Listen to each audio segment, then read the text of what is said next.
vois là-haut. Alors juste en attendant que le micro passe jusqu'à Cyprien Elia, là-haut je crois. Ouais. Par rapport à l'équipe, oui, effectivement, il y a pas d'avocat. En fait, alors c'est pas un choix d'exclusion ou de non-inclusion. Hein. On pourrait dire que, bon, je regrette aussi qu'il n'y ait pas assez de juristes publicistes. Là, je regrette qu'il n'y ait pas eu beaucoup d'anthropologues, sociologues. Il n'y en avait que 3. Je regrette qu'il n'y ait pas assez d'économistes. Il n'y en avait qu'un. Donc j'ai beaucoup de regrets. Donc ces regrets, pourquoi pas, on va les compenser en faisant le tome 2 ou le tome 3. Parce que déjà, avec 23 contributeurs, on était 25 au départ. Ça fait déjà un gros travail, donc c'est vrai que plus on en mettait, et ça aurait fait une somme gigantesque. Mais le travail n'est pas fini de toute façon. Oui, bonjour, Raphaël Mapou. Je voulais intervenir sur deux points là. Juge cristallise la coutume. Je pense plutôt que la critique, elle s'adresse au modèle de justice que représente la justice avec assistant coutumier, qui s'apparente plus à un modèle c'est une justice jurisprudentielle. Et c'est vrai que c'est nouveau.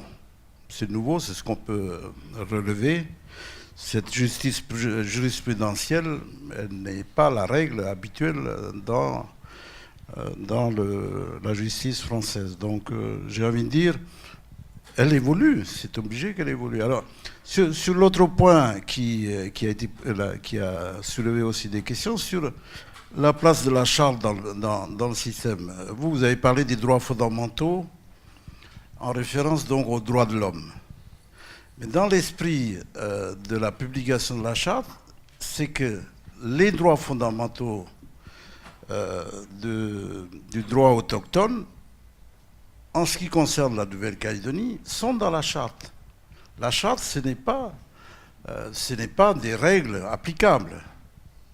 C'est des règles de référence. Parce qu'on y met là-dedans le système des valeurs et les principes fondamentaux. Alors, bien sûr que l'évolution du pays veut que les droits de l'individu, les droits de l'homme, les droits particuliers, le respect de la vie privée soient des règles fondamentales, et c'est la référence pour le juge. Mais en publiant la charte, justement, on met en valeur ce qu'on appelle les droits fondamentaux collectifs. Les Kanaks vivent en collectivité, et c'est pas l'évolution de la société veut qu'aujourd'hui on raisonne individu. Et c'est bien pour ça que le Sénat a proposé que ce soit enseigné dans les écoles les systèmes de valeurs et les principes collectifs du monde kanak qui doivent être une référence reconnue. Mais le juge, dans cette démarche-là, la justice jurisprudentielle, elle est intéressante parce qu'on ne fige pas la coutume. La charte n'a pas pour ambition de figer la coutume. Elle doit évoluer, la coutume, elle évolue. Et c'est au juge, par ses décisions, de rendre compte à la société, aux décideurs, à travers la jurisprudence, de rendre compte de la réalité, de l'évolution des citoyens, de ce qu'ils veulent pour eux-mêmes et pour la famille. Donc j'avais envie de réagir sur ces deux points-là. Merci. Pour qu'il n'y ait pas d'ambiguïté, on est bien d'accord tous que la coutume évolue. C'est l'essence même de la coutume. La remarque que je faisais, c'est qu'à travers cette coutume jurisprudentielle qui se constitue, et à travers cette façon dont les juges s'autocitent en quelque sorte de décision en décision, il y a effectivement un danger de cristalliser cette coutume avec le risque de voir cette coutume jurisprudentielle ne plus correspondre ni à la réalité, ni effectivement à la coutume au sens général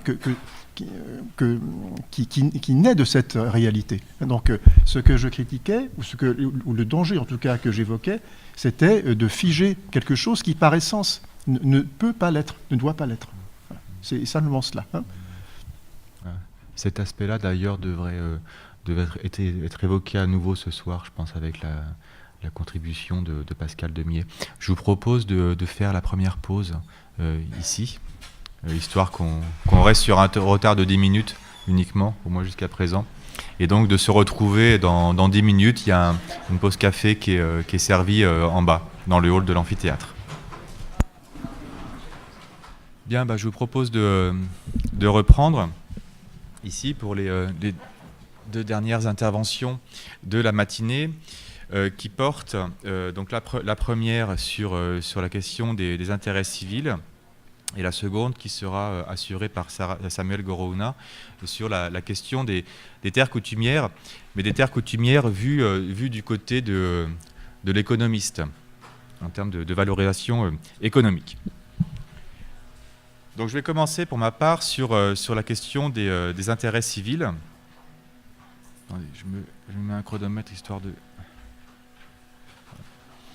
Donc je commencerai sur la question des intérêts civils, qui est présenté comme un contentieux émergent, parce que c'est vrai que la jurisprudence qui a été étudiée pour ce travail-là porte essentiellement sur les 10 dernières années. Sur les 10 dernières années, c'est-à-dire que avant, disons, 2007, il n'y avait pas beaucoup de jurisprudence, j'y reviendrai. Donc l'objet de mon propos sera de présenter donc, la jurisprudence qui a été rendue par les juridictions coutumières sur la question des intérêts civils, de continuer à faire des parallèles, comme cela a été fait et qui a guidé ce bilan du droit coutumier, avec le droit écrit, le droit civil, pour voir de quelle manière la coutume, le droit coutumier répondent aux attentes des justiciables sur cette question-là, comment s'apprécie la faute, le préjudice, le lien de causalité, comment s'organise la réparation via la reconnaissance du statut de victime par les personnes de statut civil coutumier. Simplement un rappel de la question.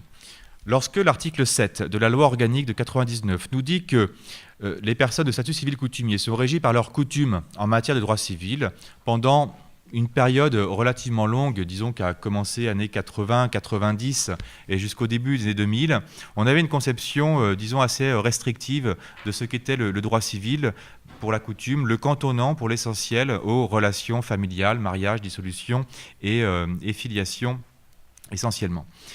Après, la question a été posée, celle des intérêts civils, notamment les intérêts civils consécutifs à la commission d'une infraction pénale. On se souvient que la question a été posée pour avis à la Cour de cassation, qui, dans un avis du 15 janvier 2007,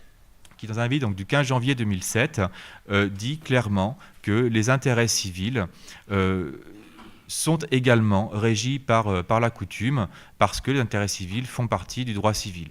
Cet avis de 2007, en fait, ne fait que aller dans le même sens, en le précisant, un avis qui a été rendu en 2005 par la même Cour de cassation, disant que la coutume régit l'ensemble du droit civil.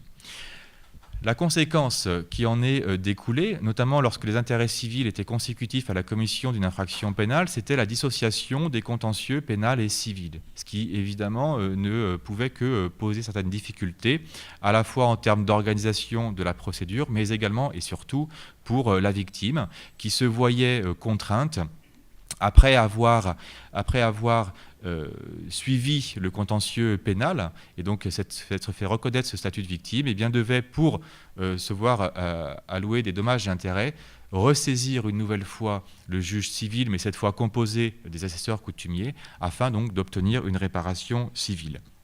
Sur ce point, la jurisprudence, les juridictions ont créé ce qu'on a appelé le pont procédural, et donc permettant ici, une fois que la juridiction pénale avait statué, une saisine directe par transmission du dossier de greffe à greffe, une saisine directe de la juridiction civile statuant en formation coutumier. On avait toujours donc une dissociation, mais en tout cas, la victime n'avait pas elle-même en fait à ressaisir, à refaire toutes les démarches. Elle pouvait bien sûr s'y opposer, mais normalement ça se faisait de manière automatique.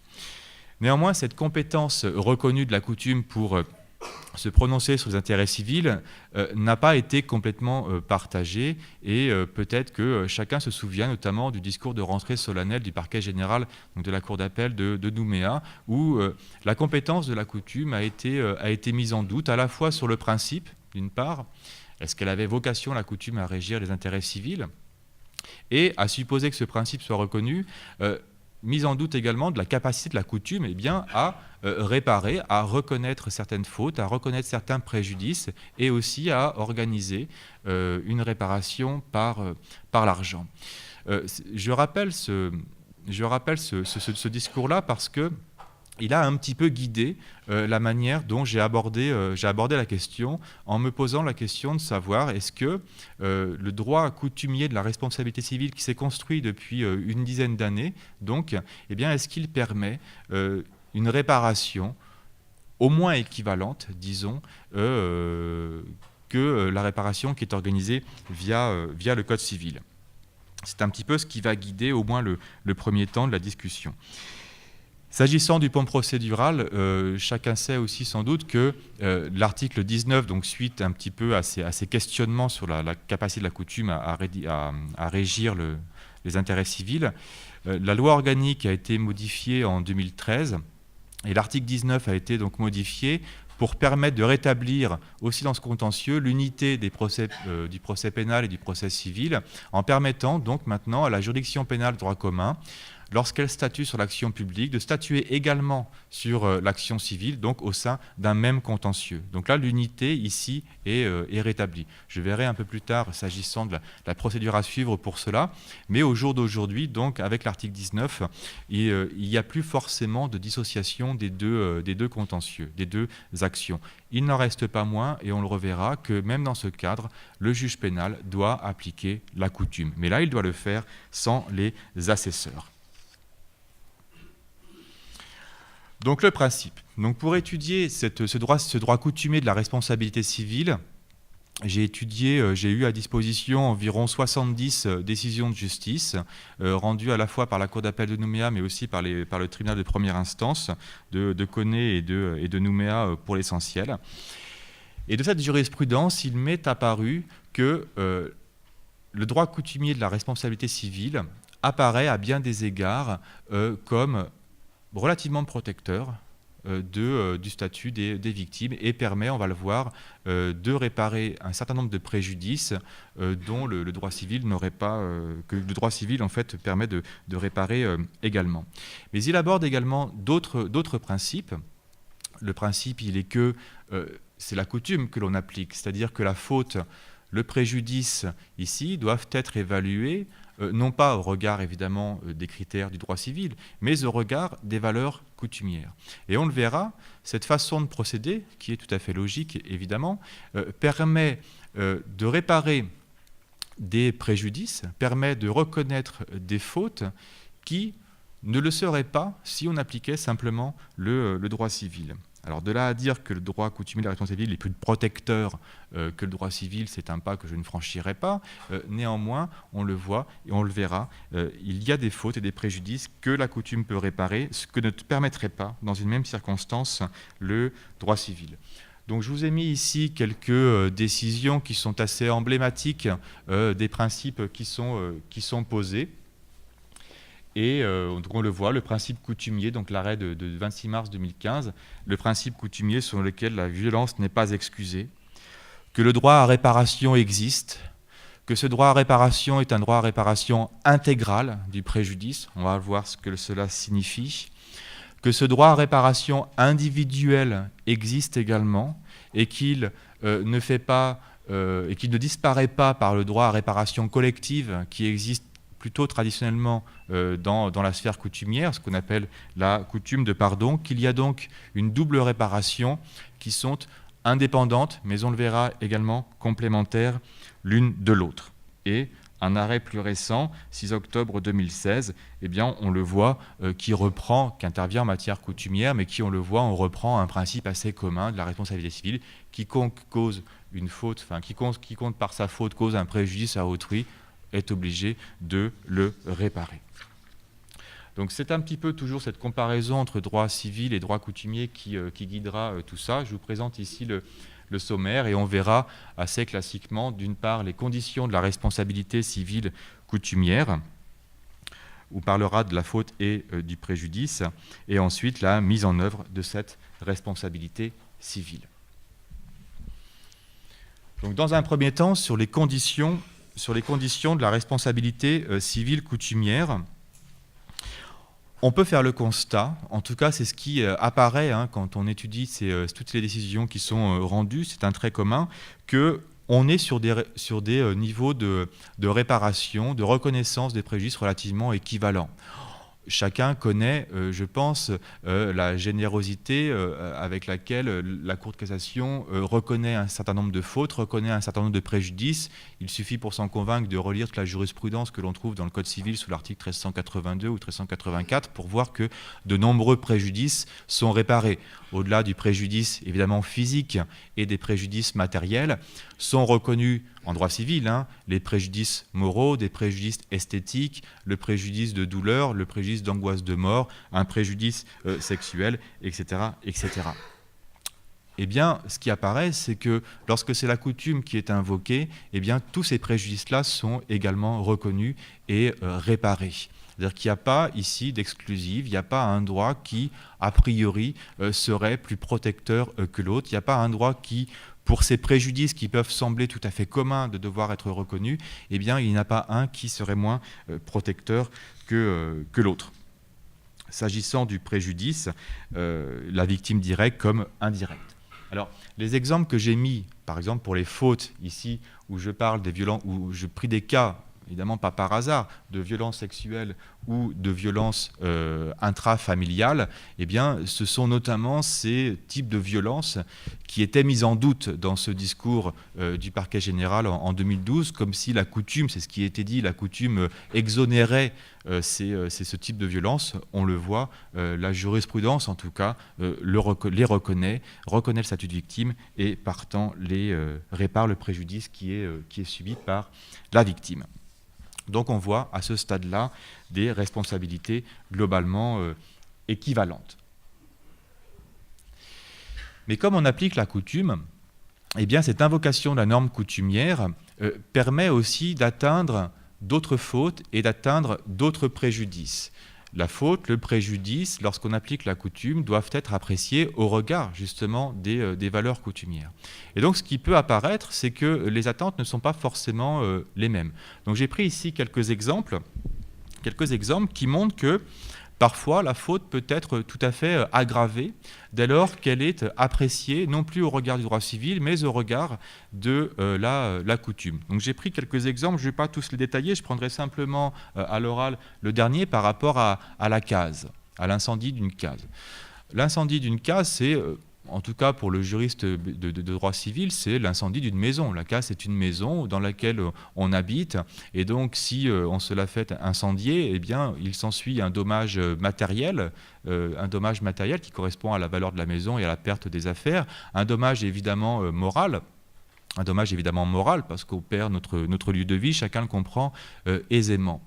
Si on applique le droit civil, ça s'arrête globalement ici, en tout cas dans la reconnaissance du préjudice. Si en revanche on applique la coutume et qu'on repense à la symbolique de la case dans la coutume, on comprend tout de suite que alors le préjudice est différent et qu'il est peut-être pas aggravé, mais en tout cas il y a un autre préjudice qui se rajoute à ces préjudices matériels et moraux qui sont déjà dans la coutume, et un préjudice, eh bien une attente culturelle. Incendier une case, c'est une atteinte aux valeurs coutumières du fait de l'importance de la case qui est évidemment extrêmement forte.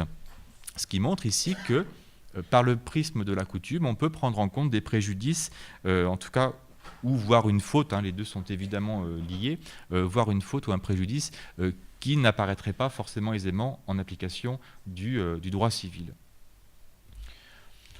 On peut faire exactement le même constat s'agissant du préjudice. Le préjudice, encore une fois, s'apprécie au regard des valeurs coutumières. Et donc, à ce niveau-là, la coutume peut tout à fait être amenée à reconnaître des préjudices qui ne le seraient pas en vertu du droit civil, ou en tout cas à les apprécier et les évaluer différemment. Soit moindre, soit plus. Bon, j'ai pris des exemples de plus. Dans le premier cas, donc, deux types de préjudices sont reconnus. Donc, j'ai pris quelques exemples qui montrent cela, notamment sur le préjudice personnel. L'oncle utérin. Imaginons qu'un enfant soit décédé. Évidemment, ses parents, dans le sens biologique, en droit civil, sont réparés, ils subissent un préjudice, ce sont des victimes indirectes par ricochet et ont droit à la réparation. La famille élargie, les tantes, les oncles, etc., les cousins, peuvent également aussi, dans le droit civil, demander la réparation du préjudice par la perte de leur neveu ou de leur cousin. Cette réparation, elle est possible dans le droit civil, mais en démontrant qu'il y avait un lien d'affection assez fort entre, disons, cet oncle et ce neveu ou cette nièce. Conception, famille plutôt nucléaire. Dans la coutume, chacun connaît la place particulière qu'occupe l'oncle utérin, utérin par rapport à l'enfant, qui montre que l'oncle utérin occupe presque une place de père, et presque, dit-on, en tout cas l'arrêt le dit, presque supérieur au père biologique, parce que c'est le clan ici qui apporte ce souffle de vie. Eh bien, la jurisprudence tient compte de cela, et dans cet arrêt de la Cour d'appel de Nouméa du 12 juin 2013, il est dit exactement que la seule référence au lien de parenté coutumier induit une indemnisation comparable à celle fixée pour la perte d'un fils biologique. C'est montrer qu'en vertu de la coutume, l'oncle utérin, pour la perte de son neveu ou de sa nièce, a exactement, parce que la coutume lui donne une place centrale dans le schéma familial, eh bien, lui permet une indemnisation qui est l'égale de celle que pourraient avoir les parents directs, et ce, sans considération du lien d'affection, comme on l'a pour le droit civil. Ce lien d'affection, en fait, ce lien ici direct, découle directement de la coutume.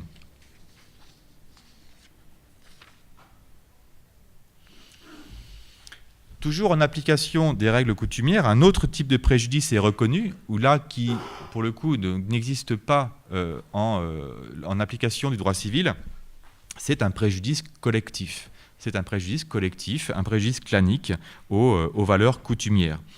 Donc, ce préjudice a été reconnu par plusieurs décisions de première instance et de cour d'appel. Je vous ai mis ici un arrêt de la cour d'appel de Nouméa du 26 mars 2015, donc, qui nous explique que, en vertu que certes la coutume doit s'adapter à la réparation du préjudice individuel, ce qu'elle fait, mais la coutume permet également d'atteindre, de réparer un préjudice spirituel, un préjudice collectif, clanique aux valeurs coutumières, ici.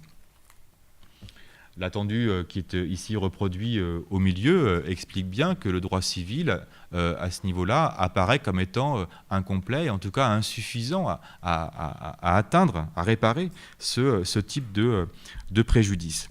Donc on va voir derrière un exemple, et puis plus tard pour savoir qui peut invoquer ce préjudice collectif, donc comment il va s'organiser et comment il va être réparé. Alors qu'est-ce qu'un préjudice aux valeurs coutumières? Eh bien, c'est simplement rappeler les valeurs communautaires, les valeurs coutumières qui peuvent exister dans la coutume et qui, donc, en tant que telles, peuvent être source à la fois de fautes et du préjudice. Donc, les décisions que j'ai reproduites ici, en donnent un certain nombre d'exemples. Le respect dû à un aîné, ça, c'est peut-être une affaire. L'affaire qui est ici, c'est une affaire assez terrible, assez violente, où des jeunes ont tué autour d'un conflit foncier, un autre membre du clan qui était âgé, un vieux, dans la société kanak. Et donc, à l'atteinte à la vie, se doublait au regard du droit coutumier une atteinte particulière au fait que un jeune avait porté atteinte à un vieux. Il y avait aussi une atteinte à la parole donnée. Il y avait déjà eu des échanges entre les clans concernés ici par rapport à l'attribution de cette terre, et cette action violente a remis en cause tous ces échanges, toutes ces paroles qui avaient été données. Et donc, il est censé être traduit par la perte d'un membre du clan, et par la perte d'un membre d'un clan, eh bien, cela portait aussi atteinte au clan tout entier qui pouvait compter ici sur ce clan. J'ai mis un autre exemple qui parle du décès d'une femme, évidemment tragique au regard de préjudices personnels ou par ricochet pour les proches, la proche famille ici, mais par rapport au clan, c'était aussi un préjudice ici par rapport à ce que la femme représentait, qui elle n'était pas mariée et qui donc était encore dans son clan d'origine, et qui, parce qu'elle était une femme, portait le don de vie et donc permettait au clan de se perpétuer. Donc cette perte de cette femme causait au clan en tant que tel un préjudice également. Donc on le voit, le droit coutumier dans ces conditions est quand même relativement proche du droit civil, mais il s'en démarque en permettant de reconnaître d'autres fautes, parfois en les aggravant, et également d'autres préjudices. Ça ne veut pas dire, tout ce que je dis, que forcément tout est aujourd'hui abouti et que plus rien ne reste à faire et que le droit coutumier, la responsabilité civile est plus protecteur que le droit civil. Je ne dis pas cela. Il y a encore d'autres choses qui sont à faire. La mise en œuvre ensuite de cette responsabilité civile coutumière. Alors elle passe évidemment par une action en justice, là je serai un peu plus rapide, et elle passe enfin par une réparation. Donc tout d'abord sur l'action en justice, le juge compétent et la procédure. Je passerai assez vite parce que là c'est assez technique, donc rappelle que c'est l'article 19 de la loi organique qui organise cette compétence. Et donc, par la réforme de 2013 de la loi organique, on permet aujourd'hui au juge pénal de statuer directement sur l'action civile. C'est un principe dérogatoire ici à la compétence de principe de la juridiction en formation coutumière. Une partie peut renoncer à cela. Donc ça corrige un petit peu cette dissociation des contentieux, potentiellement, mais les parties, une seule partie ici peut tout à fait s'opposer à cette unité du contentieux et donc faire en sorte, demander que le contentieux sur les intérêts civils soit reporté sur une juridiction coutumière à part entière. Parce que la difficulté quand même à laquelle va être confronté le juge pénal ici, c'est qu'il devra néanmoins appliquer la coutume. Le Conseil constitutionnel l'a rappelé, en disant, j'ai reproduit la décision en dessous, c'est pas que le juge pénal statue sans assesseur qu'il est dispensé d'appliquer la coutume, il devra le faire, et donc maintenant sans assesseur coutumier, ce qui pose éventuellement un problème ensuite de méthode. Alors on peut toujours intégrer des assesseurs coutumiers, mais qui auront cette fois non plus voix délibérative, mais voix consultative. On peut toujours avoir recours à des experts ou à un amicus curiae, par exemple. La norme applicable en cas de rapport mixte. On applique la coutume, évidemment, c'est l'article 7 qui nous le dit, lorsque toutes les parties sont de statut civil coutumier. La question se pose lorsque, et il y a beaucoup de décisions qui ont eu à traiter ce problème-là, en cas de rapport mixte, la victime est de statut coutumier, l'auteur est du statut commun ou inversement. Dans ce cas-là, l'article 9 de la loi organique nous dit que lorsque les personnes sont de statut civil différent, c'est le droit commun qui s'applique. On ne va pas disserter sur le fait de savoir qu'est-ce que le droit commun, on va dire que c'est le droit civil, lequel on ne sait pas. Ce qui montre que dans ce cas-là, lorsque l'une des deux victimes est de statut, ou l'une des deux parties est de statut commun, c'est donc le droit civil qui s'applique, excluant complètement la coutume.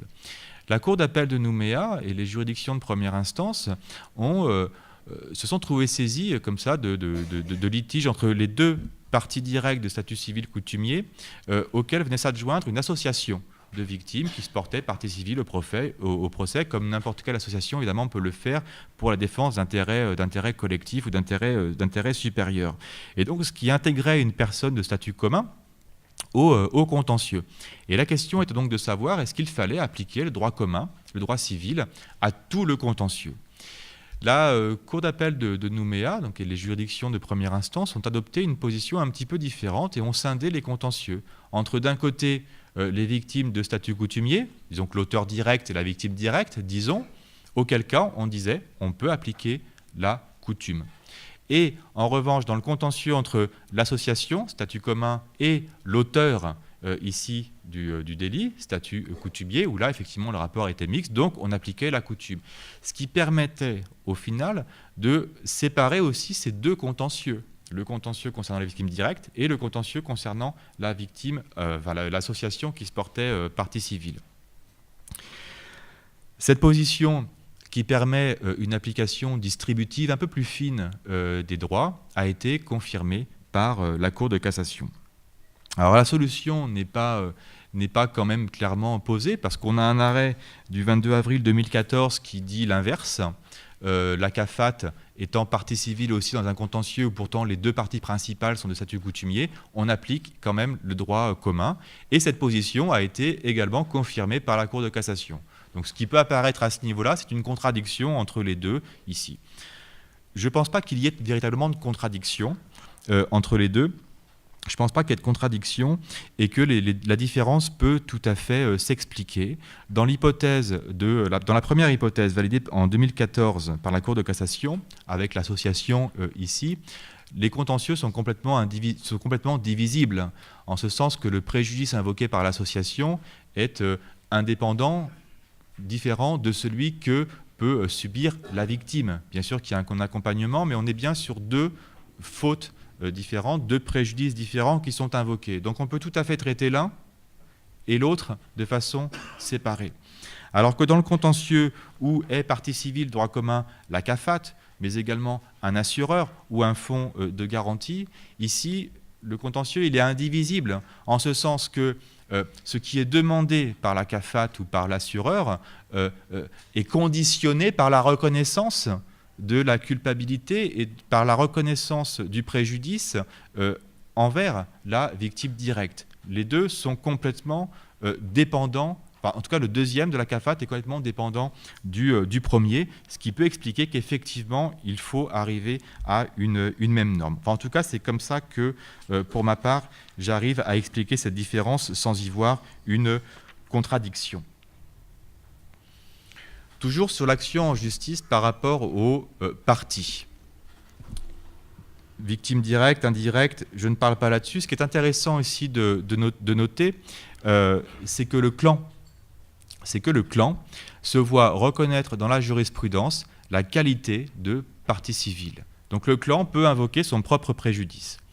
Bien sûr qu'un clan peut invoquer un préjudice direct. Si par exemple une case est brûlée qui a été construite par le clan subit en tant que tel un préjudice matériel classique, il n'y a pas de problème. La particularité ici notable, c'est que on a vu tout à l'heure qu'était reconnu un préjudice spirituel, un préjudice aux valeurs communautaires. Eh bien, qui peut invoquer ce préjudice ? Eh bien, ce n'est pas la personne en tant que telle, ce n'est pas la victime en tant que telle, mais c'est le clan qui peut invoquer ce préjudice parce que c'est le clan qui est porteur des valeurs, en tout cas dans la société coutumière, par rapport à la victime qui est concernée. Donc, le clan est reconnu comme étant une partie civile pouvant invoquer son propre préjudice et en particulier ce préjudice aux valeurs communautaires. J'en termine sur la question de la réparation. Une fois que le statut de victime est reconnu, quelle est la réparation ?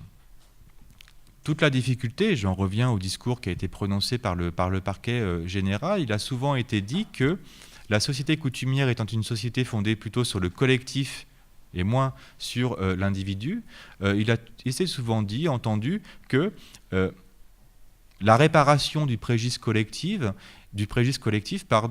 eh bien, annihilait les droits, enlevait les droits à réparation du préjudice individuel.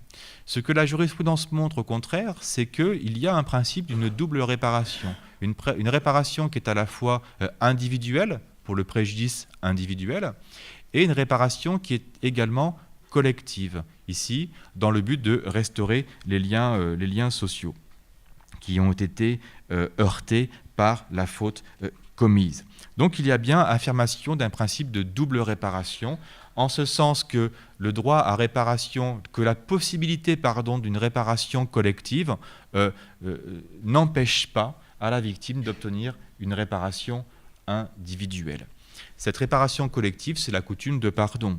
C'est la coutume de pardon. Lorsqu'une personne liée à un clan porte atteinte à la vie, par exemple, d'une personne d'un autre clan, cela crée évidemment une faute, un préjudice individuel au regard des victimes, et cela crée également un préjudice à l'égard du clan de la victime et une faute du clan de la personne. Et donc, ces liens qui ont été dénoués, heurtés par ce fait, eh bien, pourront être renoués à l'issue d'un processus de réconciliation qui va restaurer ces liens claniques et interclaniques ici. C'est ça la réparation collective, c'est ça le processus de la coutume de pardon.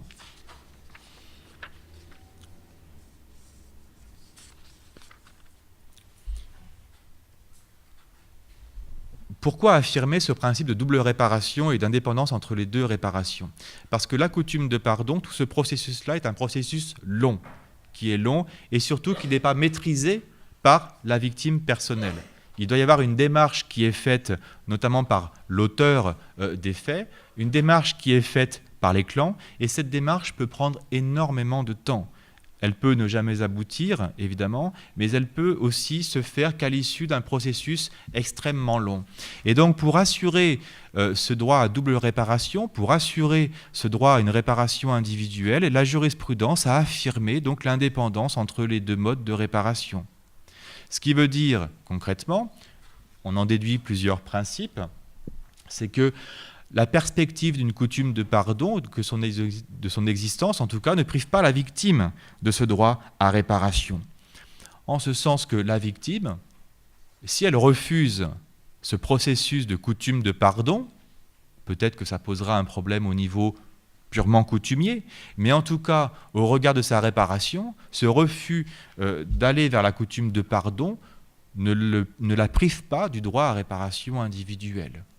Alors, j'ai trouvé un arrêt plus récent, mais du 6 octobre 2016, qui m'a été transmis depuis, mais que je n'ai pas pu étudier auparavant, en tout cas dans le rapport, qui laisse néanmoins entendre que l'accord de la victime pour la coutume de pardon peut influer sur l'évaluation du préjudice, c'est-à-dire en fait le diminuer dans l'idée que cette coutume de pardon, cette acceptation de la coutume de pardon qui a déjà été faite, vient réparer certains types de préjudices. On peut penser qu'il ne s'agit pas là, en tout cas, des préjudices dits classiques, matériels, physiques ou moraux en particulier. En revanche, le refus par l'auteur d'une coutume de pardon de l'affaire peut être analysé comme une circonstance aggravante ici de la faute qu'il a commise. Parce que, ce qui peut sembler logique, puisque à la faute personnelle qu'il a commise, et donc à la faute par rapport à la victime, mais à la faute également qu'il a commise au regard de son propre clan, et au regard du clan de la victime, le fait pour l'auteur direct d'une infraction ou d'un délit civil de refuser ce processus de réconciliation peut effectivement apparaître comme un facteur aggravant de la faute qu'il a commise et aussi un facteur aggravant du préjudice collectif que peut subir le clan de la victime par le simple refus en fait des prescrits coutumiers. Donc voilà, j'en ai beaucoup dit. La conclusion, elle s'impose d'elle-même, et je l'ai déjà redit plusieurs fois. On a un droit coutumier de la responsabilité civile qui me semble sans doute pas encore complet, parce qu'il y a énormément de questions qui se posent encore à la lecture des décisions, en particulier de la solidarité. Lorsque l'on a plusieurs auteurs d'une infraction et qu'on a une victime, il y a aussi une solidarité. La victime, son préjudice se voit reconnu, elle a droit par exemple à 1 ou 2 millions de dommages et intérêts que doivent payer solidairement les deux auteurs des faits. Cette notion de solidarité, qui est une notion civile, et donc à ce titre-là devrait être soumise à la coutume, et bien là, on ne sait pas, j'ai encore en tout cas moi une interrogation sur cette question-là en particulier, sur le fait de savoir si on est sur une solidarité du droit civil, mais a priori assurément non puisqu'elle est exclue, une solidarité, disons, in solidum, parce qu'elle apparaît comme étant naturelle à défaut de règles autres, ce serait un minimum, ou une solidarité coutumière, ce qui serait a priori la logique, en tout cas, de l'article 7. Et donc la question, en tout cas, qui se pose à moi, et j'en resterai là, c'est la solidarité qui oblige les deux auteurs des faits à payer l'intégralité du préjudice, quitte à eux de se débrouiller pour savoir qui va payer leur part finale.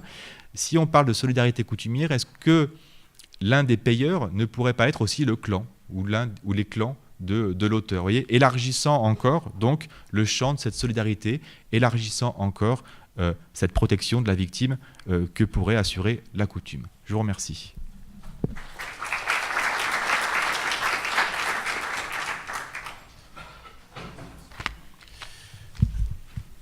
Bien, donc bonjour à tous. Du coup, moi je vais faire un exposé sur le développement sur terre coutumière. Alors moi je ne suis pas juriste, tout ce qui est article, etc. Évidemment, c'est pas ma discipline. Moi, je vais faire quelque chose sur l'économie et sur le développement sur terre coutumière. Alors, le titre, hein, c'est les conditions de réussite. Je vais l'expliquer pourquoi. Hein. Pourquoi est-ce que c'est ce titre-là et pas un autre de type est-ce que c'est possible, etc. Bon, ce sera pas. D'autres l'ont déjà fait et écrit suffisamment. Moi, je vais plutôt axer sur dans quelles conditions est-ce que le développement sur terre coutumière peut se faire et peut aboutir à des succès. Okay. Alors, juste on rappelle, hein, bon, je vais essayer de faire assez court pour pas que tout le monde ait trop faim. Mais je vais juste faire un rappel historique pour rappeler simplement que le développement sur terre coutumière, les terres coutumières, évidemment, ça implique beaucoup de choses. Bon, les juristes ont bien montré sur plein d'aspects. Moi, je vais avoir une vision qui est évidemment réductrice si c'est une vision économique. Mais donc, l'idée de faire développement sur terre coutumière, développement qui est économique et marchand, évidemment, ça implique d'autres aspects qui sont plutôt historiques, culturels, etc. Mais c'est pas quelque chose que je vais prendre en compte puisque c'est pas ma discipline, évidemment.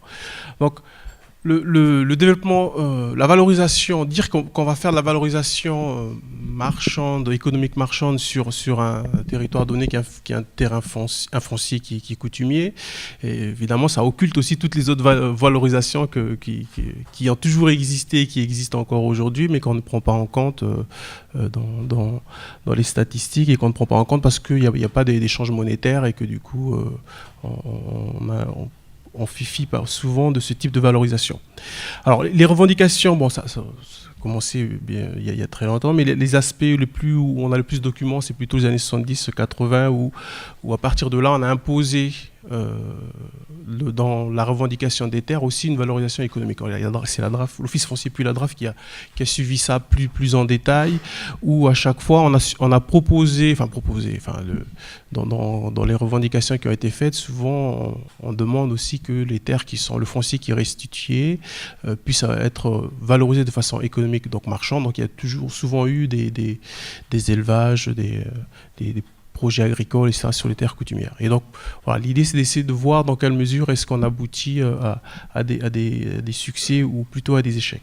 Alors ça, j'ai mis un graphique qui vient de la thèse de Pierre-Christophe Pantz, donc du coup, qui montre un peu l'évolution des terres coutumières et les plusieurs étapes où on a eu d'abord les agrandissements de réserve. Bon, au début, c'était des agrandissements de réserve, puis les premières revendications un peu plus dures dans les années 70 et les années 80, évidemment, avec les événements, et les années 90 ont finalisé une restitution importante des terres coutumières, enfin en tout cas des terres qui vont devenir d'abord des terres des GDPL, mais qui ne seront pas forcément coutumières. C'est plutôt avec l'accord de Nouméa que ça va devenir des terres coutumières.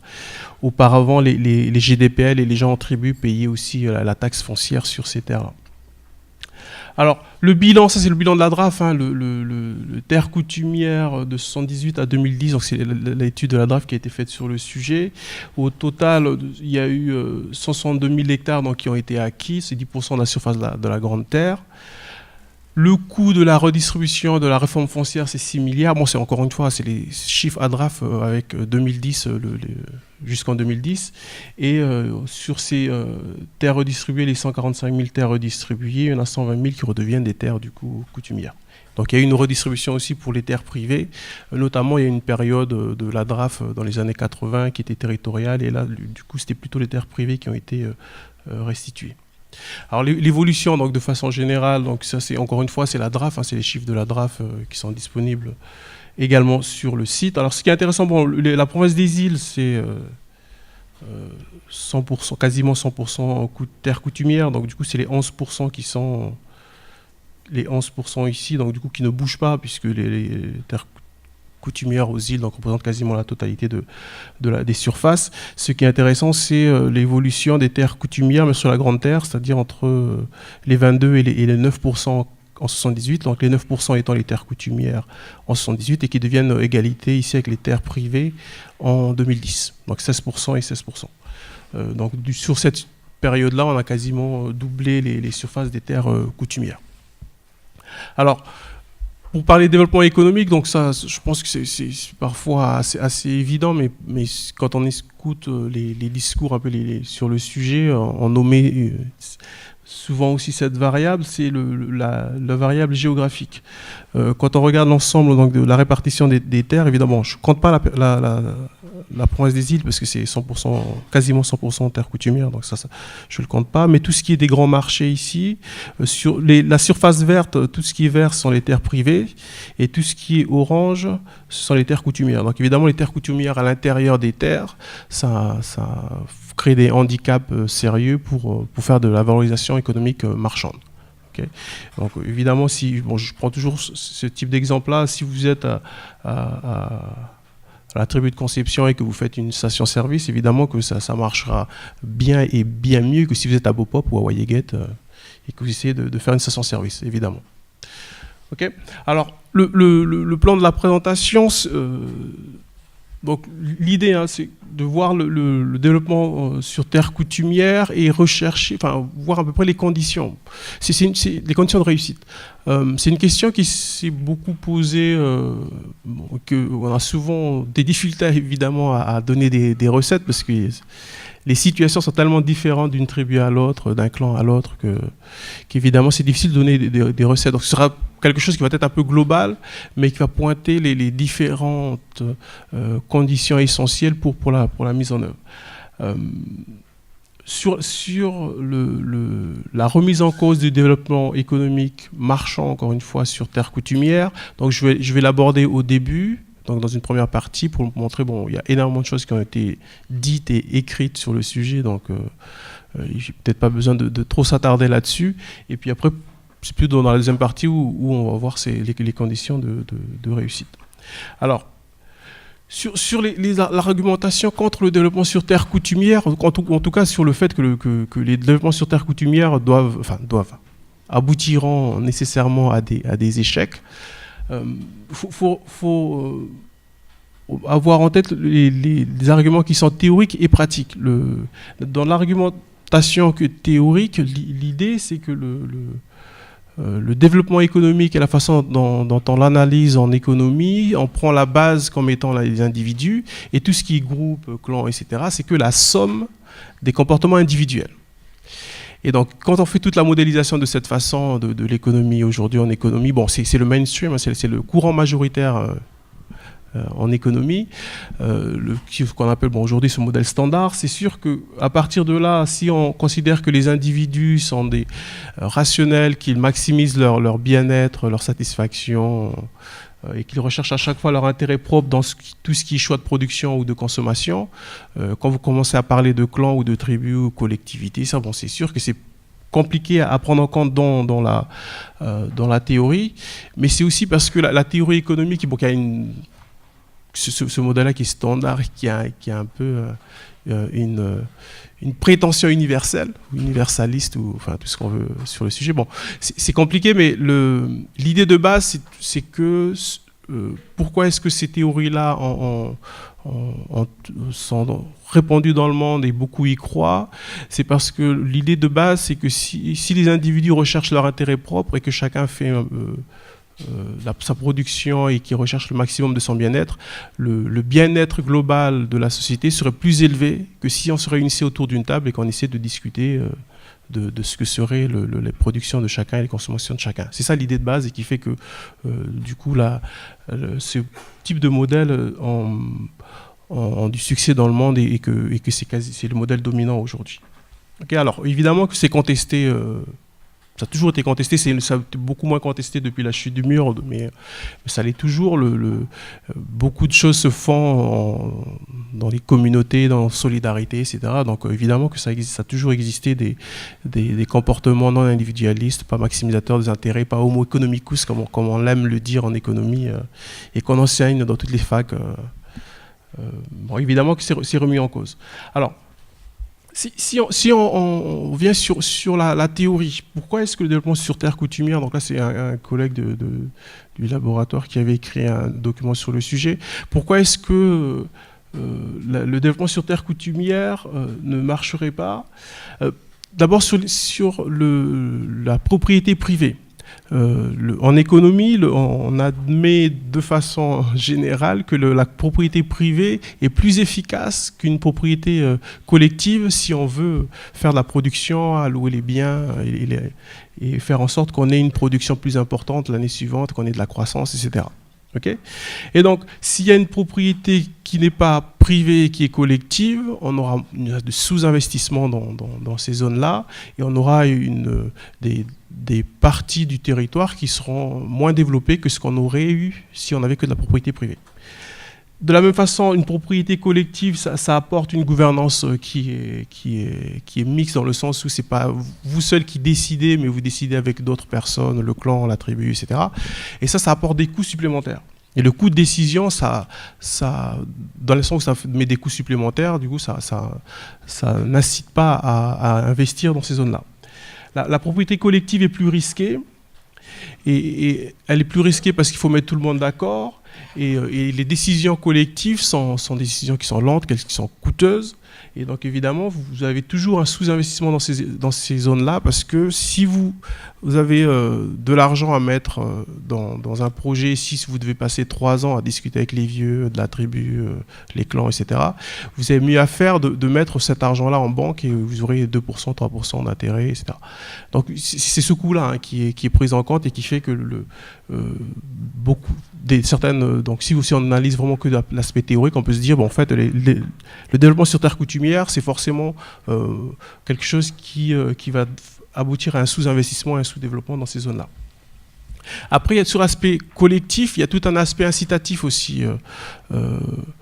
Je prends ici l'exemple des fermes collectives dans l'ex-URSS, où on a souvent eu cette critique-là, dans le sens où si les fermes étaient privées, les individus se lèveraient à 3h du mat quand la grêle tombera pour sauver leur récolte. Mais dès l'instant où les fermes sont collectives, si vous vous levez à 3h du mat et que votre voisin ne se lève pas, vous allez vous sentir lésé, donc vous n'allez pas le faire. Et donc dans les terres coutumières, dans les GDPL, etc., quand il s'agit de faire l'élevage, la première année, tout le monde est partant et tout le monde course le bétail, marque le bétail, etc. Et l'année suivante, quand il commence à voir que 5 personnes qui font le travail et que les autres ne sont là que pour la répartition des bénéfices, évidemment que ça décourage les plus zélés et c'est un aspect incitatif qui est moindre. Et donc forcément, les activités où la décision sera collective, où il faut tout répartir, c'est moins intéressant pour l'individu qui est le plus zélé et qui est le plus travailleur. Okay ? Et donc, de cette façon, on aura un investissement qui serait moindre dans ces zones-là. Sur l'aspect pratique, l'un des arguments, les premiers, évidemment, c'est l'aspect des 4 I. Ça, c'est pour les juristes, mais d'une certaine façon, pour faire simple, une terre coutumière, sous aucun prétexte, on peut changer de propriétaire, et donc forcément, vous ne pouvez pas, si vous êtes une banque et que vous voulez financer un projet qui, sur le papier, marche très bien, mais que si ça ne marche pas, il faudra que vous saisissez les biens, si c'est la terre, etc. Mais si vous n'avez pas le droit de saisir, évidemment, vous serez moins partant pour aller faire un projet sur ces terres-là. Okay. Concernant le fonctionnement des GDPL, les GDPL sont très souples. Il y a quelques lignes seulement dans la loi qui le crée. Donc très souple. Donc dans les clans ou dans les tribus, les gens fonctionnent de façon traditionnelle, etc. Alors ça marche bien quand il n'y a pas beaucoup d'argent en jeu et qu'il n'y a pas forcément besoin de beaucoup de transparence. Quand il commence à avoir de l'argent et qu'il faut de la transparence, ce qui est souple peut devenir tout de suite assez j'allais dire un terme un peu dur, mais la souplesse du coup peut altérer du coup la confiance entre les membres d'un instant où on va avoir de la suspicion sur ce qui fait de l'argent. Concernant la localisation des activités, ça on l'a dit, les terres coutumières étant les plus reculées, donc évidemment, ça c'est plus coûteux et on n'a pas accès au marché, sauf si vous êtes juste à côté à Conception ou à Saint-Louis, autrement c'est plus compliqué. Et donc toutes ces constats-là font qu'à la fin des années 90, au début des années 2000, on a été très critique vis-à-vis du développement économique sur terre coutumière. Alors ça a un peu changé à partir des années 2000, où notamment autour des projets qui ont marché, et des projets autour des usines également du sud et du nord, où là, ça a beaucoup mieux marché. Et là, on a un peu moins remis en cause ces développements sur ces activités-là. Alors, ce qu'on a fait dans le cadre du coup de la recherche, du projet de recherche, c'est qu'on a été voir certains GDPL et certaines institutions, et on ne s'est pas posé la question de pourquoi ça ne marche pas ou pourquoi tous les aspects que j'ai indiqués dans la première partie. On a été plutôt dans le sens où dans quelle mesure est-ce que ça peut marcher, parce qu'on a plein de choses dans le monde qui se font, notamment autour de l'économie sociale et solidaire, où ce n'est pas forcément la maximisation du bien-être individuel qui fait la motivation principale, mais ça peut aussi des choses collectives, et donc forcément c'est des choses qui marchent dans le monde. Le commerce équitable, ce genre de choses, ça marche dans le monde, donc on ne voit pas pourquoi quelque chose qui serait plus collectif en Calédonie ne marcherait pas. Donc c'est pour ça que la recherche s'est faite plutôt là-dessus. Alors, on s'est basé sur les exemples qu'on a eus, bon, évidemment avec les personnes rencontrées, mais également sur les exemples qui sont connus. Alors, bon, les conditions, bon, encore une fois, j'ai dit tout à l'heure, hein, il ne s'agit pas de dire voici la recette et puis ça marchera. Évidemment que c'est toujours très compliqué. Mais une chose importante à déterminer au départ, c'est évidemment l'opportunité économique et le secteur d'activité dans lequel on a l'opportunité économique. D'une certaine façon, pour l'expliquer autrement, c'est comme l'usine du Nord. Il y a personne au Canada qui viendra faire l'usine du Nord pour faire le rééquilibrage. Tout le monde s'en fout du rééquilibrage. L'intérêt, c'est que pour les investissements étrangers, c'est que votre argent que vous mettez, vous allez vous faire rembourser, vous allez gagner de l'argent. Okay, et donc, aller sur terre coutumière, ça n'a d'intérêt que si vous gagnez de l'argent. Si vous ne gagnez pas de l'argent, évidemment, vous ne viendrez pas. Or, si vous faites des projets économiques et vous faites que de l'élevage et de l'agriculture, et que l'élevage et l'agriculture en Calédonie, c'est subventionné depuis Mathusalem et que ça ne marche pas toujours très bien, que ce soit sur foncier coutumier ou sur foncier privé, depuis 30 ans, le nombre d'exploitants a été divisé par 3. Et aujourd'hui, que ce soit sur terrain privé, c'est pareil, les parents ont une exploitation agricole, les enfants ne veulent plus faire ça. Enfin, ce sont des secteurs qui sont en déclin, donc forcément, dire que terre coutumière, ça n'a pas marché, c'est peut-être surtout que les activités en question, qui sont l'élevage et l'agriculture, sont des activités qui sont en déclin et qui marchent moins. Okay, il faut donc arriver à trouver plutôt des secteurs où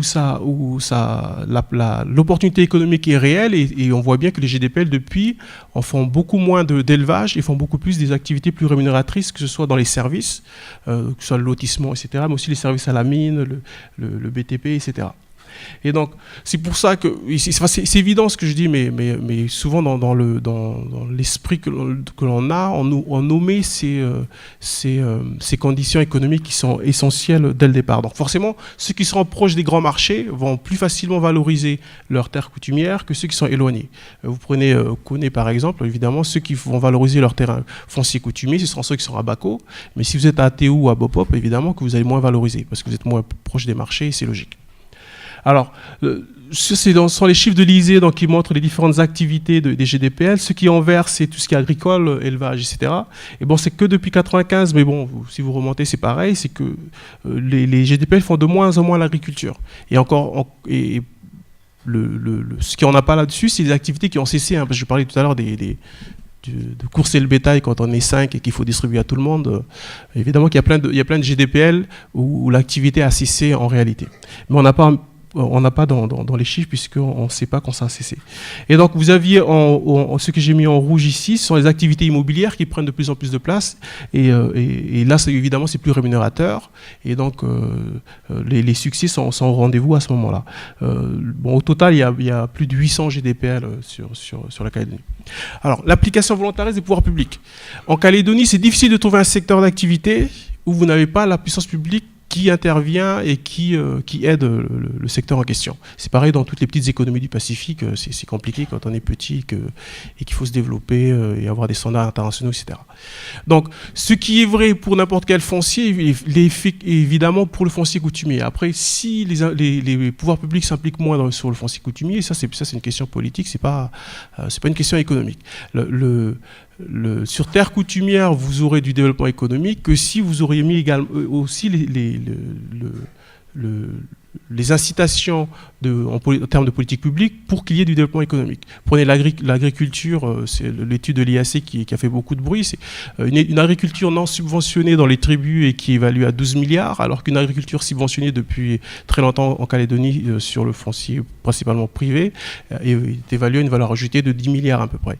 Donc, forcément, si vous ne mettez pas les incitations dans ces territoires-là, vous aurez moins de développement économique. Et les personnes interrogées dans les GDPL et dans les terres coutumières en question donc, ont bien indiqué que le fait d'avoir eu le soutien de la puissance publique ou via les SEM de développement, donc SEM de développement, c'est soit Promo Sud, soit Sophie Nord, soit Sodil à la promesse des îles, évidemment, ça a permis de lever des fonds parce que les populations en question n'ont pas d'argent non plus. Donc, c'est difficile de faire des projets d'hôtels à plusieurs centaines de millions si vous n'avez pas d'argent et que personne ne vous prêtera. Et donc, après, ils servent de garantie. Alors, concernant le consensus, bon, c'est ce que souvent la DRAF vous dira. Je ne sais pas s'il y a des gens de la DRAF, mais trouver le consensus, c'est facile à dire, hein, évidemment. Il n'y a pas de recette, mais ceux qui nous ont parlé de leur réalisation sur leur propre foncier coutumier ont insisté sur le fait que dès l'instant où vous avez une bonne partie des vieux qui sont partants pour faire le développement économique coutumier, c'est plus facile après d'obtenir le consensus avec les autres.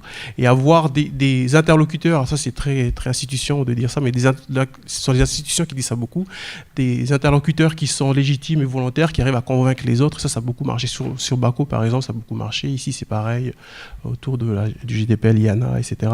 Le fait d'avoir du GDPL Waka, vous avez des gens qui ont pu convaincre les autres de faire les réalisations sur terre coutumière. Alors, un autre aspect qui est intéressant aussi, qui est noté, qui va peut-être... qui est dépendant aussi de l'évolution d'un point de vue historique de la Calédonie depuis toutes ces années, c'est le fait d'avoir les compétences nécessaires pour faire les exploitations en question. Et quand on ne les a pas sur terre coutumière, évidemment, il faut les trouver ailleurs. Et beaucoup de GDPR ont insisté sur le fait que les compétences, notamment juridiques et comptables, d'expertise comptable, etc., ils ne les avaient pas. Et donc, ils se sont appuyés sur leur réseau soit public, soit des SEM, pour avoir des conseils sur comment est-ce qu'on fait le montage de projet, comment est-ce qu'on fait le business plan, etc., etc. Et donc, forcément, avec une augmentation de niveau de qualification des individus sur ces terres coutumières, vous aurez de plus en plus de projets de plus en plus complexes. Il y a un autre aspect, c'est l'aspect technique. Si vous voulez monter une station-service, il faut évidemment toutes les autorisations requises sur des installations qui sont protégées, etc. Donc forcément, parfois, il faut rechercher les aspects techniques et les compétences techniques ailleurs pour les faire venir dans les tribus. Alors, on peut s'attendre, moi, c'est quelque chose auquel je crois, on peut s'attendre à ce que plus les compétences des individus sur ces territoires vont augmenter, et plus vous aurez de plus en plus de projets, et pas des projets dans l'élevage, mais plutôt des projets plus techniques, dans la sous-traitance minière, les choses de ce type, et des services notamment, et pas forcément que des projets avec GDPL ou terre coutumière, d'ailleurs, ça peut être des entreprises individuelles, des SARL, mais qui auront leur siège social à la tribu, etc. Donc c'est aussi ce développement-là, il a été lent à se faire aussi parce qu'on n'avait pas les techniques pour. Les gens ont fait de l'élevage parce qu'ils savaient le faire, ils ont fait de l'agriculture parce qu'ils savaient le faire, mais s'ils savaient faire tout ce qui est mécanique, des camions, des pelleteuses, etc., ils l'auraient fait avant. Donc c'est aussi une question de compétences. Si on n'a pas les compétences techniques, il faut les faire venir d'ailleurs. Alors, je finis sur la souplesse du statut du GDPL. Donc, évidemment, il y a plein de choses d'un point de vue juridique qu'on peut dire sur cette souplesse-là. Je veux juste rappeler que la souplesse de fonctionnement du GDPL, ça a été un atout important pour, au départ, faire entrer certaines populations dans l'économie de marché, dans des développements de projets, etc. Donc, beaucoup de gens, évidemment, n'étaient pas habitués à tout ce qui est paperasse et procédures administratives. Donc, ça a été un intérêt, quelque chose qui a beaucoup servi au départ. Après, évidemment, aujourd'hui, tant que je le dis parfois comme ça, un peu de façon brutale, mais tant que les GDPL n'avaient pas de sous, tout le monde s'en foutait. Mais maintenant que les GDPL ont de plus en plus d'argent, là, évidemment, il faut peut-être plus prendre en compte la transparence, les procédures, etc., pour essayer d'avoir quelque chose de plus transparent. Et c'est de l'intérêt des GDPL, parce qu'autrement, si vous avez plus de la suspicion entre les individus, vous aurez la confiance qui va être altérée, évidemment, ça créera des problèmes. Et donc, si le GDPL en lui-même a une souplesse qui ne plaît pas forcément, l'autre possibilité également, c'est de passer par des structures intermédiaires. Et c'est ce que beaucoup de GDPL font, c'est-à-dire que vous êtes un GDPL, vous voulez créer un lotissement, pour aller chercher des fonds et aller chercher les SEM, les puissances publiques et les banques, vous allez créer une SCI d'abord, et même si vous détenez à 100% ou à 99% ou à 50%, bon bref, vous créez la SCI, et puis c'est cette SCI qui va servir d'intermédiaire après pour aller voir les banques, là c'est sûr que les comptes, tout est comptabilisé, et vous pouvez avoir la transparence la plus claire possible. Après, il y a d'autres, souvent ça a été fait aussi via d'autres sociétés civiles, notamment les sociétés civiles de participation. On a intégré les GDPL et puis après on a créé des sociétés, des SARL, des SAS, etc. pour faire le développement économique secteur coutumier. Donc je conclus, parce qu'il est 12h25. Alors en conclusion, donc, évidemment, il faut avoir en tête que le terre coutumière, c'était souvent un prétexte, là, tout ce qui est... des revendications, etc. Le développement économique qui a été imposé, bon, les gens ont fait les projets, mais c'est souvent un prétexte pour récupérer la terre. Évidemment que les gens voulaient récupérer la terre d'abord. Et qu'il y a plein d'autres aspects culturels, historiques, etc. qu'il faut prendre en compte. La valorisation des terres coutumières, et la participation dans l'économie de marché, elle est évidemment... de multiples facteurs. Vous avez sur terre coutumière, on a parlé de l'autoconsommation, la production vivrière qui n'est pas souvent prise en compte. Il y a tout ce qui est habitat, le fait que beaucoup de gens, notamment aux îles et en province nord, louent sur terre coutumière. Il y a des marchés de bord de route. Bon, il y a beaucoup de choses qui sont faites sur terre coutumière. C'est pas que les développements avec les GDPL. Et il y a beaucoup de gens aussi qui ont une entreprise individuelle, qui font du roulage, du transport. Bon, voilà, il y a d'autres choses. Mais là, on a axé vraiment sur l'aspect GDPL, terre coutumière et des projets d'un peu plus grande envergure. Et ce qui est évident, c'est qu'il y a beaucoup de choses qui peuvent être faites dès l'instant où on est conscient des conditions qui peuvent être mises en œuvre pour le faire. Et de la conclusion, c'est un peu que ce qui est fait par ailleurs sur foncier privé, avec l'intervention de la puissance publique, finalement, c'est juste qu'on a l'habitude de voir la défiscalisation dans le BTP, la défiscalisation dans le tourisme, le soutien dans tel secteur. Mais on pourrait avoir des choses de ce type sur terrain coutumier, évidemment, qu'on aurait les mêmes choses. Donc l'intervention de la puissance publique et les subventions, etc., sont acquises dans beaucoup de secteurs et sur terrain privé, mais il n'y a pas de raison que ça ne pourrait pas l'être sur terrain coutumier. Je finis sur cette idée-là aussi, que de façon générale, je n'ai pas insisté là-dessus au départ, mais d'autres le feront certainement, mais l'intérêt aussi des GDPL, c'est d'avoir un fonctionnement traditionnel à la tribu, et qu'après on entre dans l'économie de marché, mais avec un fonctionnement traditionnel. Et ça ressemble à ce qu'on appelle aujourd'hui l'économie sociale et solidaire, c'est-à-dire que c'est une tentative finalement de participer à l'économie globale, mais tout en n'épousant pas tout ce qui est pratique et tout ce qui est l'esprit de ce qui est l'économie standard aujourd'hui, libérale, etc. Et ça, c'est quelque chose dont certains appellent de leur vœu, certains élus notamment sur cette voie océanienne. Et effectivement, je pense que en passant par les terres coutumières, par les GDPL, on arriverait effectivement à avoir un peu ces deux aspects-là. Entrer dans l'économie de marché, mais sans forcément avoir tout ce qu'il y a de très individualiste qui va avec et tout ce qu'il y a d'autres de maximisation du bien-être, etc. Je vous remercie.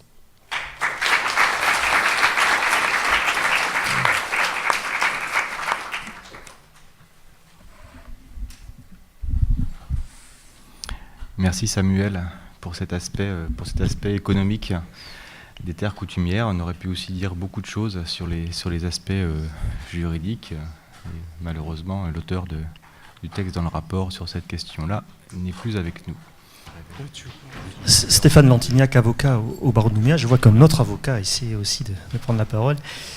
Merci, professeur Cornu, pour cette présentation intéressante et dynamique, je dirais, sur la spécificité de l'approche des intérêts civils avec la coutume et les juridictions coutumières, puisque nous sommes, effectivement, souvent au premier rang, aux côtés de la victime, sur tout ce parcours. J'ai pour habitude de parler de chemin de parcours du combattant, de chemin de croix des victimes de statut coutumier, parce que, effectivement, vous l'avez rappelé, elles vont se trouver confrontées, selon les cas et les options, à des parcours compliqués, plus compliqués qu'une victime de droit commun, me semble-t-il, puisque nous allons l'assister devant le juge d'instruction, puis ensuite devant la juridiction de jugement, où là, l'auteur des faits ou celui qui sera déclaré coupable va finalement, sur les intérêts civils, s'opposer à ce que le droit commun s'applique, et donc l'examen des demandes de la victime va être reporté devant la juridiction coutumière, ce qui va prendre un certain temps, avec, et c'est une bonne chose, certains droits spécifiques qui sont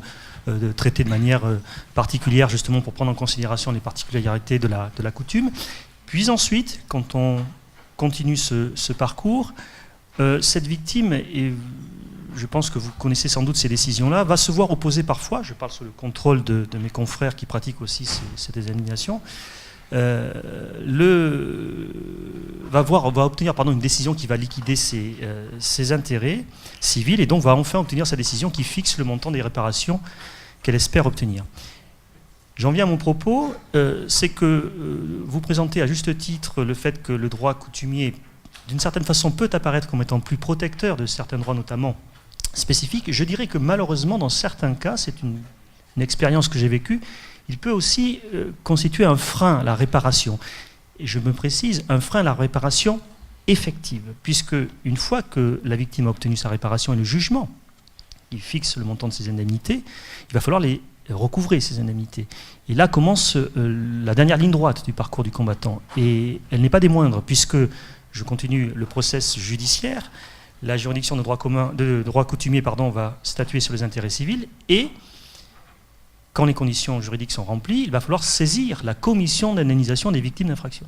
Parce que souvent l'auteur des infractions n'est pas solvable, ou il n'y a pas d'assurance. Et là, je me suis vu opposé par le fonds de garantie, ce fonds qui a vocation à venir indemniser les victimes au titre de la solidarité nationale, nous opposer l'argument selon lequel ils ne peuvent pas indemniser, je parle bien là de la réparation effective, parce que la décision qui a été rendue pour fixer les indemnités de la partie civile émane d'une juridiction qui n'est pas une juridiction de droit commun. Ah, comment fait-on? Je tiens ces décisions à votre disposition si vous ne les aviez pas.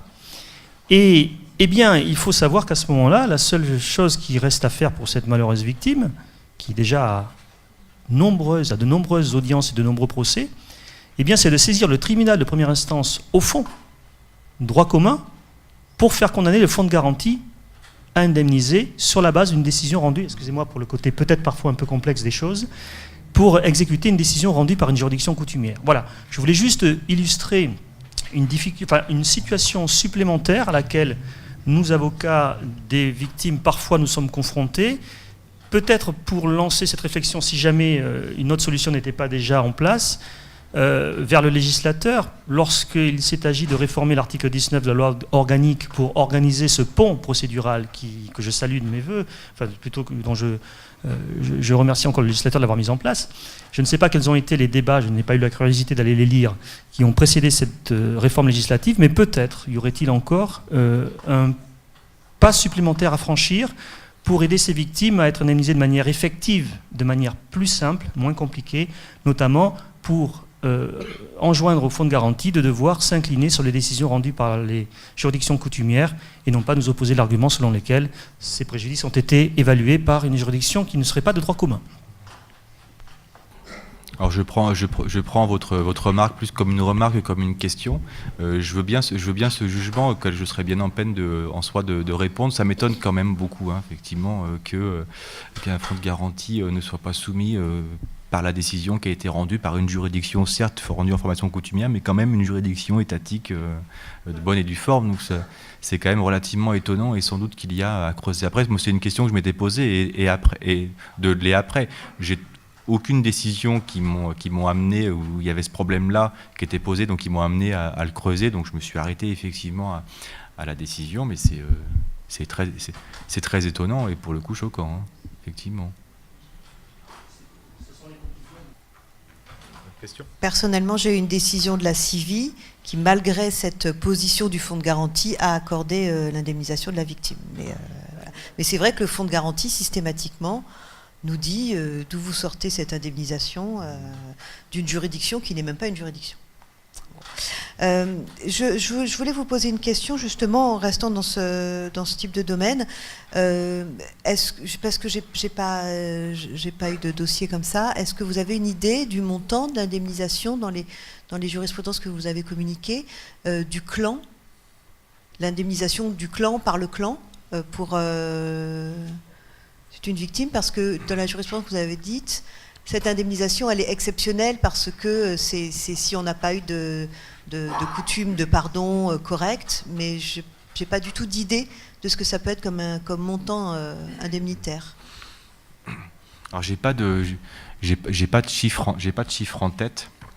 D'autant que la possibilité pour un clan d'invoquer son propre préjudice d'atteinte aux valeurs coutumières est quand même un aspect assez récent. Là, en tant que tel, ce intérêt civil est récent, 10 ans approximativement. On avait quelques décisions auparavant, mais c'est quand même surtout 10 ans.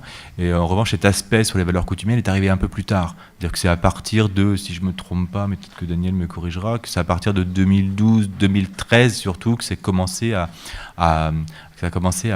poindre ici. Mais donc j'ai pas d'idée. Alors peut-être qu'en regardant dans la base de données, on arrivera à trouver les chiffres, hein, parce que de toute façon, cette base là sur la question, au moins au niveau de cour d'appel, elle est totalement exhaustive ici. Il manque pas un seul arrêt à ma connaissance. En revanche, en lien avec la coutume de pardon et sur cet aspect-là du préjudice qui serait d'un clan à un autre, le clan lésé par rapport au clan fautif. Et normalement, le principe, c'est que d'abord, il est réparé de façon symbolique. Et c'est que seulement s'il n'y a pas de coutume de pardon qui est faite, qu'alors il y aura une indemnisation financière. Alors, ça me fait penser qu'il y a un arrêt qui évaluait ça. Je ne sais plus, mais je crois qu'on était sur de l'ordre de 1 million, hein, je crois. Hein, oui, voilà, c'est ça. Voilà.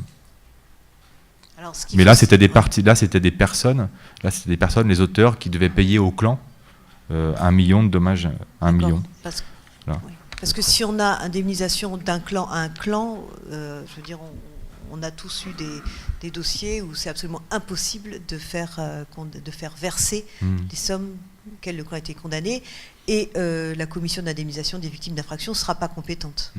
Donc oui, pour ce sera type-là, un petit peu un coup d'épée dans l'eau.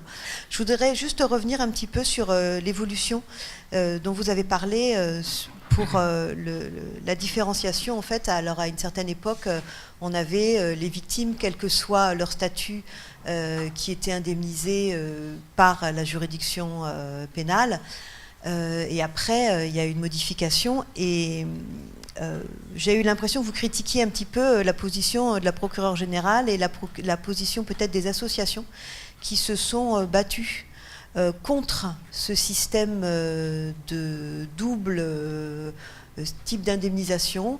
À titre personnel, j'ai eu un dossier de 2 petites filles violées, une qui n'était pas de statut coutumier, une qui était de statut coutumier, avec un auteur de statut coutumier. Et je peux vous dire que le papa de la petite fille de statut coutumier, quand à la cour d'assises on a dit on va indemniser la petite copine de votre fille, mais par contre votre fille, on ne prononcera pas d'indemnisation, vous devrez ressaisir, ou même par le biais du pont, une juridiction coutumière, et vous allez devoir raconter, alors que vous avez demandé le huis clos devant la cour d'assises pour que personne ne soit au courant de ce qui est arrivé à votre petite fille de 8 ans, vous allez devoir aller devant une juridiction coutumière avec, comme l'a rappelé, vous l'avez rappelé ce matin, 2 assesseurs ou 4 assesseurs, ou tous les assesseurs qui restent dans la salle, parce que les magistrats aiment bien que tous les assesseurs qui viennent pour tous les autres dossiers restent dans la salle.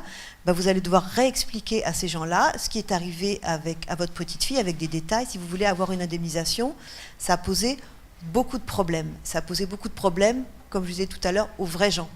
aux gens qui sont les justiciables et qui n'ont pas du tout envie qu'on aille une deuxième fois raconter leur histoire à des magistrats qui ne connaissent pas le dossier, puisque l'intérêt aussi de l'unicité, c'est que ceux qui vont juger les dommages et intérêts sur le plan civil sont ceux qui ont eu connaissance du dossier pénal et qui ont jugé, donc qui connaissent bien le préjudice, qui sont à même d'évaluer le préjudice.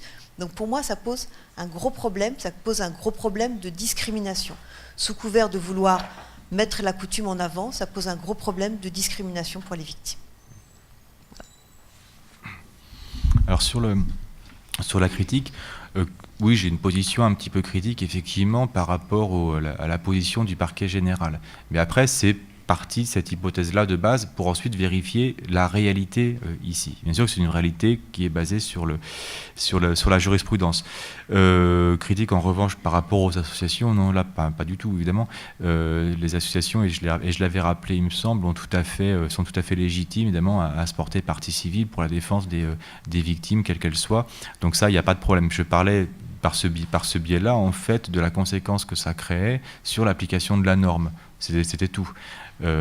Mais après, leur action est évidemment tout à fait... Décision qui est critiquable d'ailleurs parce que le texte prévoit que toutes les parties doivent être de statut coutumier. Donc la Cour de cassation, elle s'est quand même engouffrée.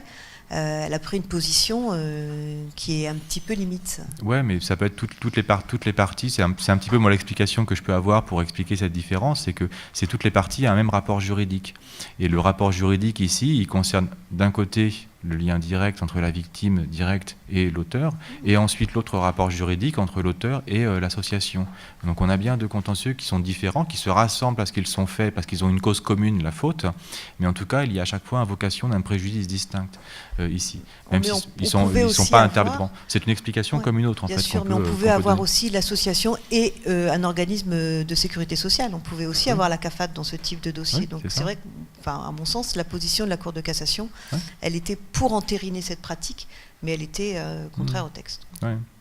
Après, sur l'autre aspect que vous parlez, sur le préjudice que ça peut causer, effectivement, d'avoir à raconter une deuxième fois son problème, ça, c'est évidemment une réalité qui ne peut pas être niée, sur le fait qu'il y a cette dissociation des contentieux. Ça a été un des objectifs de la réforme de 2013, de rétablir cette unité entre le pénal et le civil.